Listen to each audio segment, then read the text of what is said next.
Assalamualaikum warahmatullahi wabarakatuh. Alhamdulillahilladzi ja'alana muslimin al-mu'minin. Fanadana liada'i salatil jumu'ati linakuna minadh dhakirin. Nusalli wa nusallimu ala al-habibil karim nabiyyina wa sayyidina Muhammadin al-amin wa ala alihi wa sahbihi wa dhurriyyatihi wa ummatihi ila yaumiddin. Amma ba'd. Faya ibadallah, usi nafsi wa iyyakum bitaqwallahi faqad fazal muttaqun. Fala tamutunna illa wa antum muslimun. Faqala ta'ala, ya ayyuhalladzina amanu ittaqullaha haqqa tuqatih wa la tamutunna illa wa antum muslimun. Hadirin jemaah Jumat rahimani wa rahimakumullah. Kita bersyukur pada Allah Subhanahu wa taala mengawali khutbah Jumat ini. Bersyukur atas segala nikmat kehidupan yang telah Allah anugerahkan kepada kita sampai dengan hari Jumat di tanggal 20 Sya'ban tahun 1445 Hijrah saat ini. Semoga seluruh nikmat yang Allah anugerahkan kepada kita hingga kita mampu menunaikan ibadah Jumat ini, mampu menjadikan kita hamba terbaik sebelum kita kembali kepada Allah Subhanahu wa taala, dan semoga kembali kita diberikan peluang dengan jalan yang baik sehingga disebut dengan husnul khatimah. Hadirin, untuk melahirkan kehidupan dunia yang baik, yang dalam bahasa Quran disebut dengan hayatan thayyibah dan ditutup dengan akhir yang baik yang dinamakan dengan husnul khatimah, maka penting bagi setiap insan beriman untuk memahami hakikat kehidupan. Dan itulah yang ditampilkan oleh Al-Quran, bahkan sejak Allah Subhanahu wa ta'ala mengawali detil firman-Nya dalam Al-Quran yang membuka cerita perjalanan hidup awal manusia saat mulai dipilih menjadi pemakmur bumi hingga diturunkan berketurunan dan tibalah kita menjalani kehidupan sampai dunia ini berakhir. Kita akan coba persingkat tentang hakikat kehidupan dunia ini sehingga Jumat kali ini mampu menyadarkan kita tentang esensi kehidupan agar kita mampu bersungguh-sungguh mempersiapkan diri untuk memasuki kehidupan yang sesungguhnya. Al-Imam Al-Ghazali memberikan satu ilustrasi dalam kitab beliau yang fenomenal, Ihya Ulumuddin, tentang aktivitas manusia di bumi yang diilustrasikan seperti seseorang yang sedang menyelam di kedalaman laut.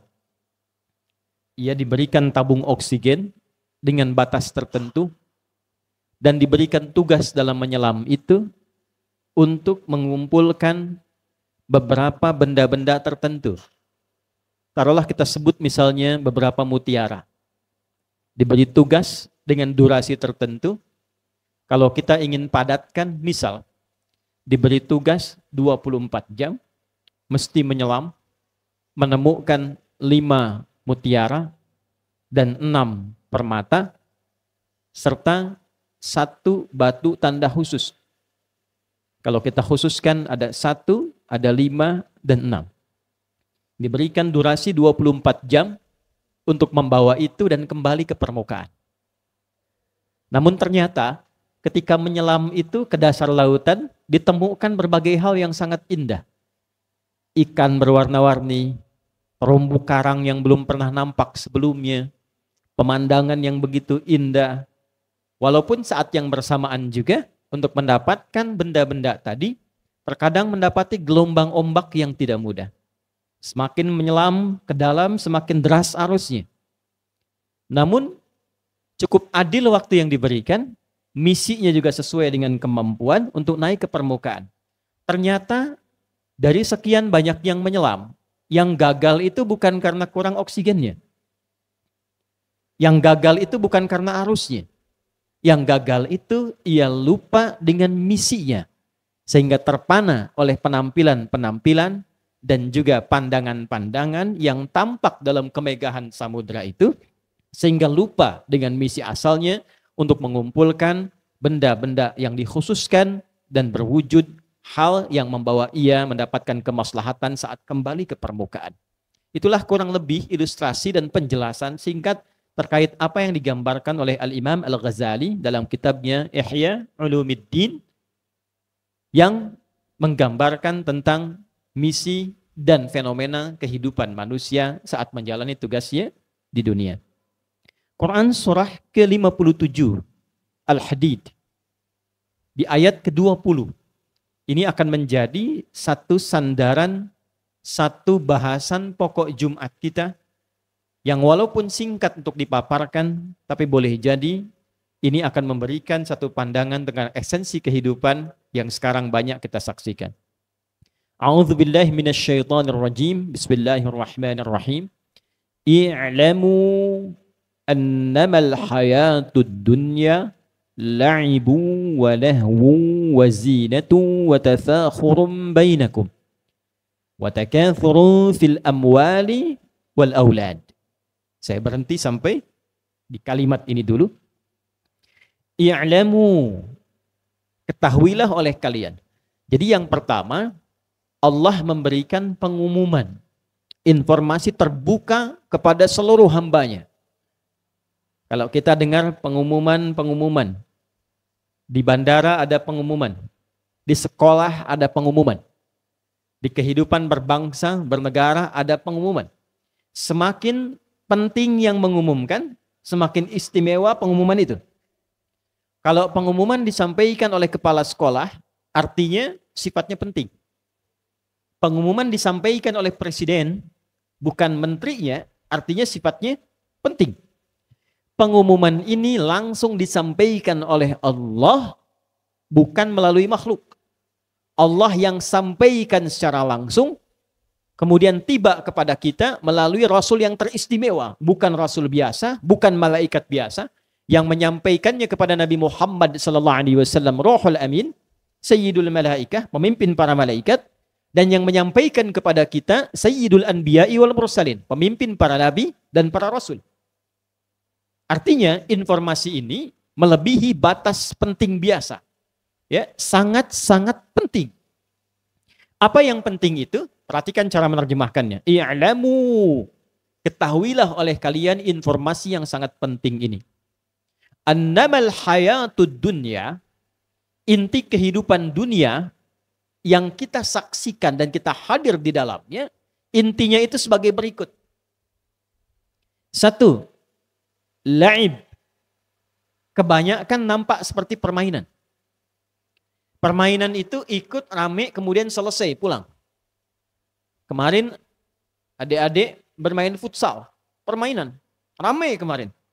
Rebutan bola, rebutan piala, setelah itu pulang. Hilang, selesai. Yang Allah ingin sampaikan, kehidupan dunia itu ibaratnya satu seperti permainan. Kerjakan, selesai. Apapun itu. Anda yang mengajar, disiapkan pengajarannya, bahannya, datang ke sekolah, setelah itu mengajar, pulang. Nanti disiapkan besok lagi, begitu lagi. Sampai selesai. Kalau bukan dunia yang meninggalkan duluan, Anda yang meninggalkan duluan. Anak-anak sekarang mau ujian, disiapkan. Belajar, disiapkan. Nanti selesai, ya selesai. Begitu saja, ikut, selesai lagi. Ikut, selesai lagi. Seperti permainan. Ikut permainan tertentu, sepak bola, ikut voli, ikut basket, begitu selesai permainan, selesai. Maksudnya apa? Maksudnya tidak abadi. Dunia itu sebagus-bagusnya tidak abadi. Jadi yang sekarang dapat jabatan tidak akan ada abadi hukum dunia. Sekarang tinggi, besok selesai. Sekarang presiden, besok selesai. Sekarang panglima, besok selesai. Sekarang hebat, besok tuntas. Sekarang muda, besok tua. Jadi dunia itu tidak ada yang abadi. Itulah sebabnya disebut dengan fana. Nah, memperebutkan sesuatu yang sementara, itu artinya tidak cerdas. Jadi orang cerdas itu, dia akan memperebutkan sesuatu yang abadi, sesuatu yang nampak lebih istimewa dibandingkan dengan sesuatu yang akan hilang dan hancur. Jadi kalau digambarkan begini, ada dua benda. Yang satu bendanya sifatnya abadi. Abadi itu maksudnya terus, tidak hancur. Yang satu lagi hancur. Kalau tidak sekarang, besok. Maka orang pintar pasti dia akan memilih sesuatu yang abadi, yang sifatnya kuat. Tidak akan memilih yang hancur. Nah, banyak ayat sindiran dalam Al-Quran, manusia itu diberikan oleh Allah pilihan.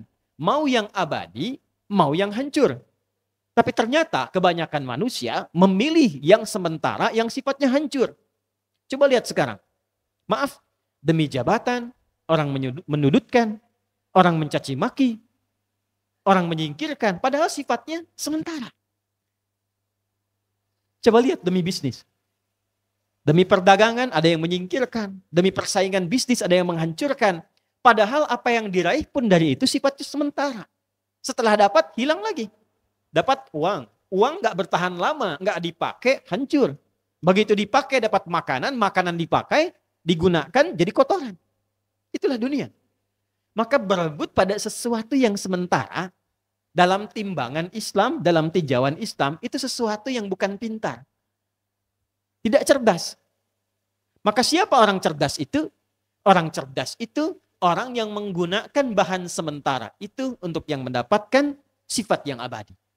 Untuk mendapatkan sifat yang abadi. Karena itulah banyak ayat dalam Al-Quran memperkenalkan kehidupan abadi yang disebut dengan akhirat, lalu ditampilkan kenikmatannya supaya kita bisa bandingkan mana yang dipengenin. Ini pengen emas, yang dunia sementara, yang di akhirat emasnya lebih berkilau, lebih indah, mutiaranya itu lebih bersinar, kehidupannya abadi. Diberikan tampilan di depan kita, Anda mau ambil yang mana? Ini akhirat, ini dunia. Bukan mengabaikan dunia, tapi gunakan dunia itu sebagai perangkat untuk mendapatkan akhirat yang disebutkan. Itulah sebabnya kenapa kita seringkali dapatkan ayat gambaran tentang surga. Surga Firdaus bagaimana, surga Aden bagaimana, bidadarinya bagaimana.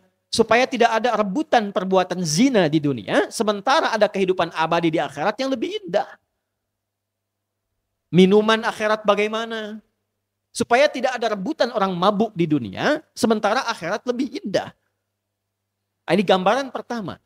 Jadi tidak usah terlalu serius untuk mendapatkan dunia, dalam arti serius itu sehingga mengerahkan semua kemampuan, bahkan untuk menyakiti orang lain. Untuk apa? Dunia itu sudah teratur. Rizkinya sudah diatur. Tinggal kita berikhtiar, tapi yang belum teratur itu adalah akhirat kita. Gunakan ikhtiar itu dalam kehidupan dunia untuk menjemput kemuliaan akhirat yang telah dijanjikan. Satu. Walahun. Kebanyakannya senda gurau dan sesuatu yang sia-sia. Wazinatun. Pengen tampil indah. Menarik perhatian. Populer. Dikenal. Dunia itu. Betapa banyak sekarang orang bikin konten untuk menarik perhatian supaya dikenal. Betapa banyak orang belanja, berpakaian, bukan untuk menutupi aurat. Sebetulnya standar kalau hanya sekedar nutupin aurat, bebannya gak banyak. Gak akan dikejar-kejar beban.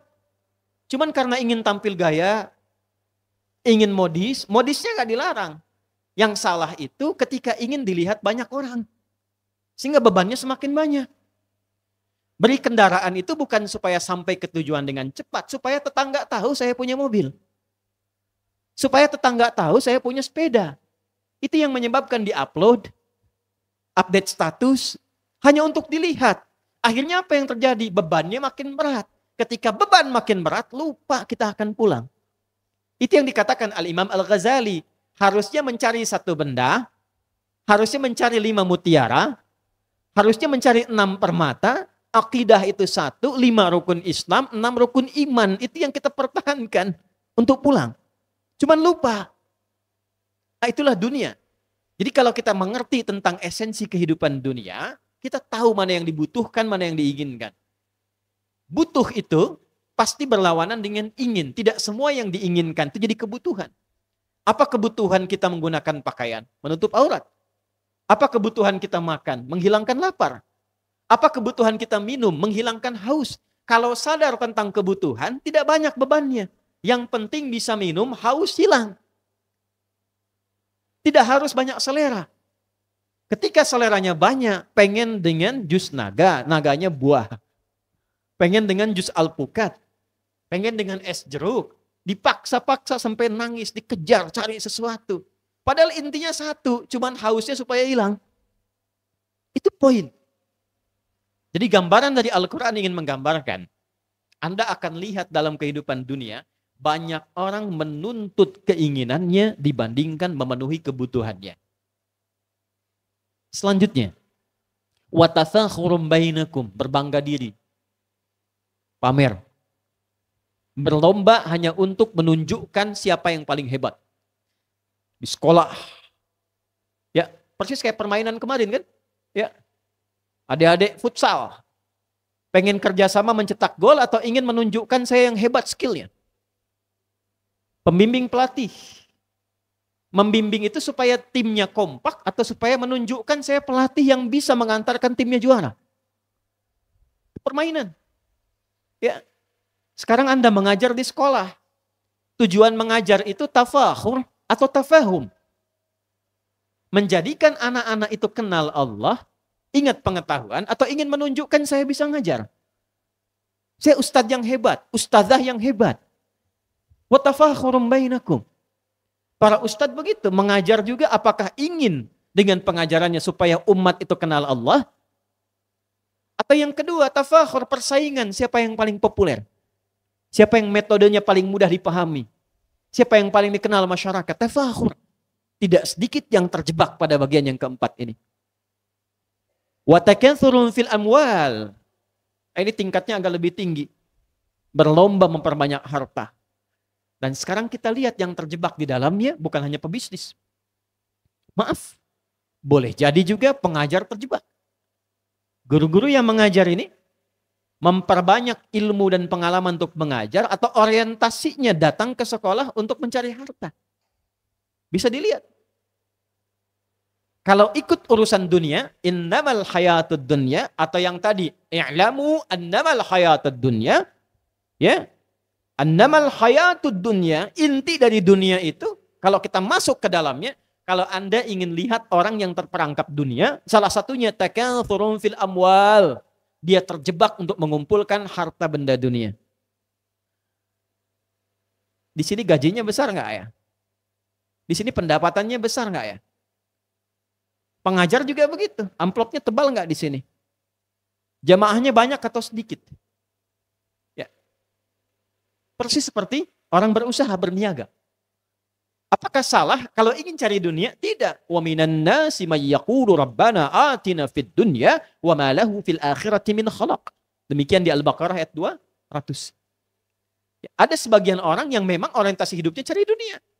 Tapi ingat, dibuka di awal sesuatu yang ditinggalkan. Makanya disebut dunia, rendah, kecil, hilang, habis. Dana yadnu dunuwan wa dunyaan.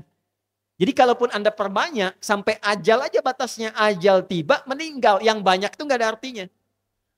Pertanyaannya, apa yang akan kita jumpai setelah wafat pada alam yang baru, tempat yang baru, bekalnya sudah siap atau belum? Dan itulah yang abadi.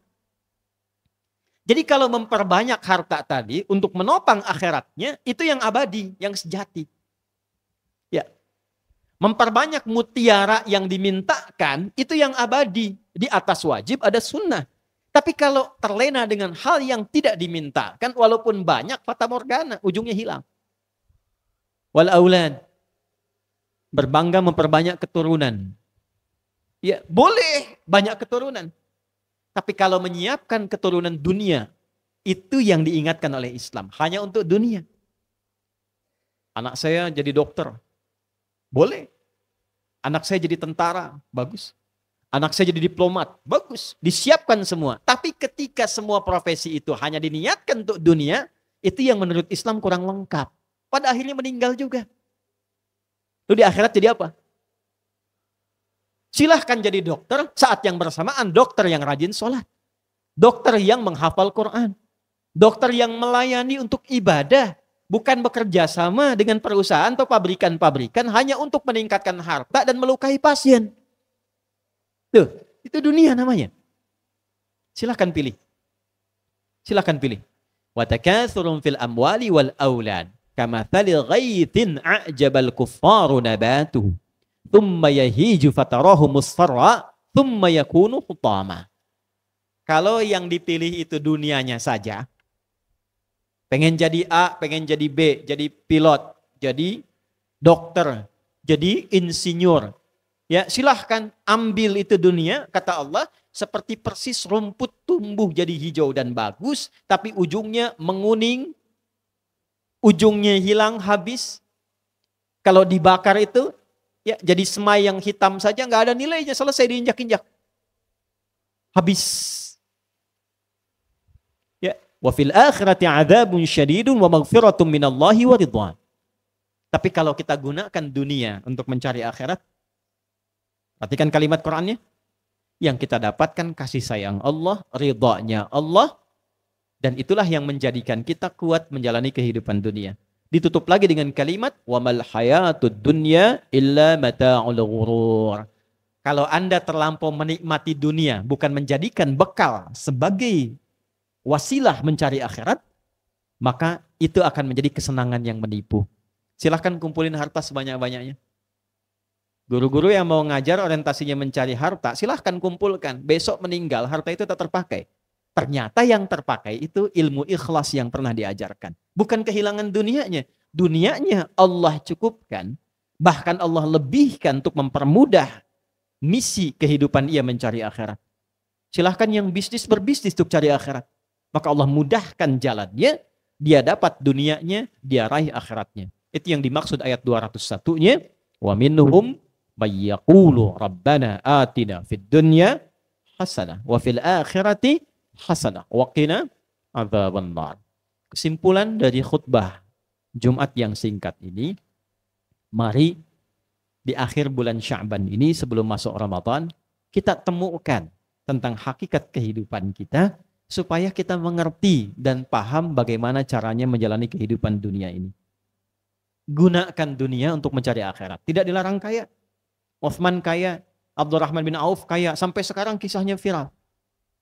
Insyaallah adik-adik nanti yang di wisuda di Madinah, di Mekah, akan melihat hotelnya sahabat Uthman bin Affan.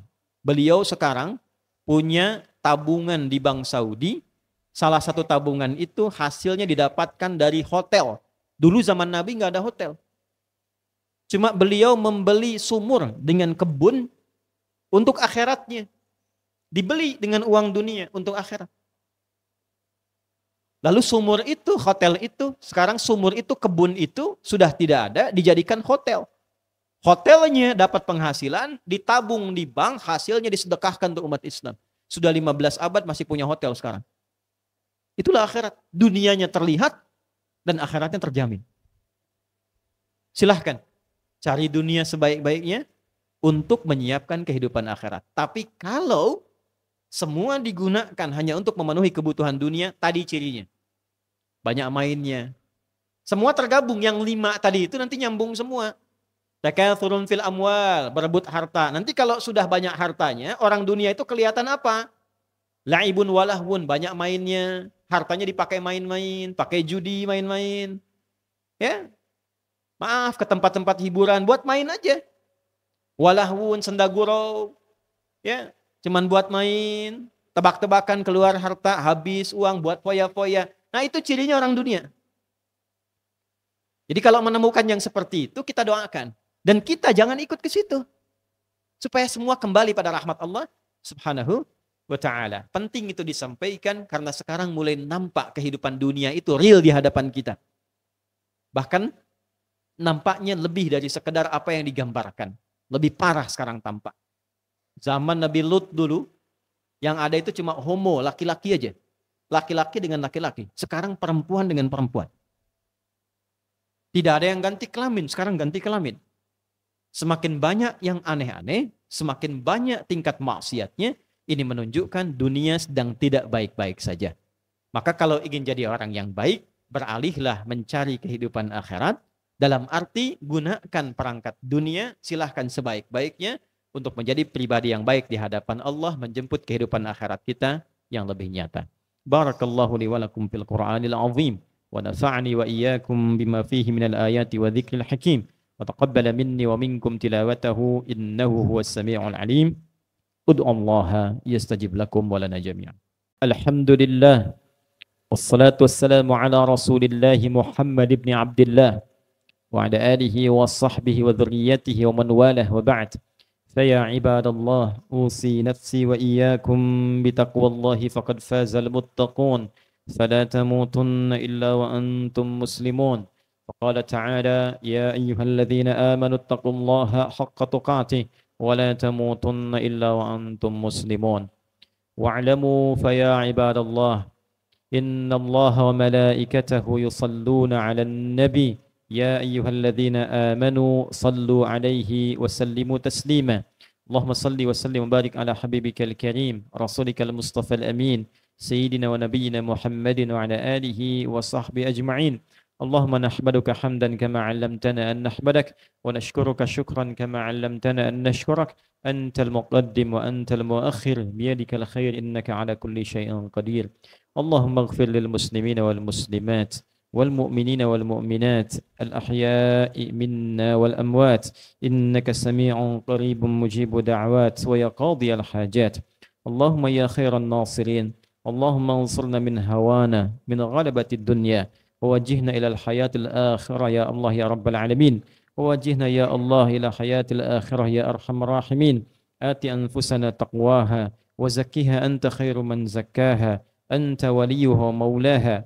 اللهم يا خير الناصرين اللهم انصر إخوتنا في فلسطين اللهم انصر إخوتنا في غزة. اللهم زد قوة المجاهدين في سبيلك وخاصة في فلسطين واجعل أحياءهم يا الله مجاهدين في سبيلك واجعل موتاهم يا الله شهداء في رحمتك وألحقنا معهم يا الله في رحمتك يا رب العالمين مع الذين أنعمت عليهم من النبيين والصديقين والشهداء والصالحين وحسن أولئك رفيقا. اللهم احفظ بلادنا يا الله أندونيسيا واجعلها بلدة طيبة وترضاها. اللهم اهدي يا الله رئيسها واهدي يا الله أمراءها اهدهم إلى الصراط المستقيم صراطك الذين أنعمت عليهم من النبيين يا الله والصديقين والشهداء والصالحين وحسن أولئك رفيقا. اللهم احفظ علماءنا واجعلهم يا الله مخلصين لك الدين. اللهم ربنا آتنا في الدنيا حسنة في الآخرة حسنة وقنا عذاب النار. اللهم بارك هذه المدرسة مدرسة الأخيار يا رب العالمين وبارك معهدها معهد ميرا يا أرحم الراحمين واجعلها يا الله في ميزان حسناتنا يوم القيامة يا أرحم الراحمين بفضلك سبحان ربك رب العزة عما يصفون وسلام على المرسلين وآخر دعوانا أن الحمد لله رب العالمين. عباد الله إن الله يأمر بالعدل والإحسان وإيتاء ذي القربى وينهى عن الفحشاء والمنكر والبغي يعظكم لعلكم تذكرون ولذكر الله أكبر والله يعلم ما تصنعون. أقيموا الصلاة يرحمكم